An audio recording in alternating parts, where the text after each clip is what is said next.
Wish to congratulate Kenyans for the restraint they have exercised despite the emerging concerns on the outcome of the 2022 elections.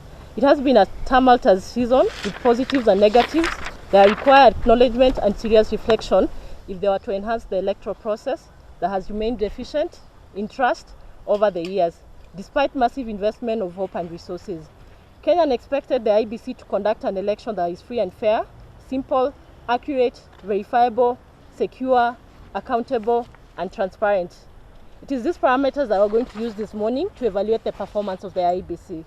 We have made the following observation of the electoral process. 1. Failure of the KIMS kit. Over 200 KIMS kits failed to identify voters during voting. This translates, in our view, this translates to a lot of voters who may have been disfranchised.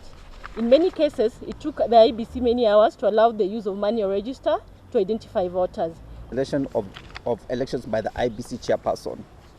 On August 8, Iebc chairperson Chebukati announced that elections were cancelled in 2 counties, mainly Mombasa and Kakamega, and various other places like Pokot South, Kachaliba, and Tharaka Nithi County, and of course there was Kitui Rural.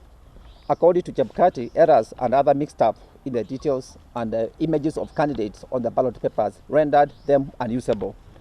However, Chebukati did not explain to voters how these errors had happened, as the commission must have signed off on proof copies of ballot papers and tender documents, prescribed document specifications. This has had the effect of disenfranchising voters and offending the constitution, which provides for them when elections shall be held. And of course, we know the basis for cancellation of the elections is in the event of insecurity, and disaster, and also violation of the Elections Act.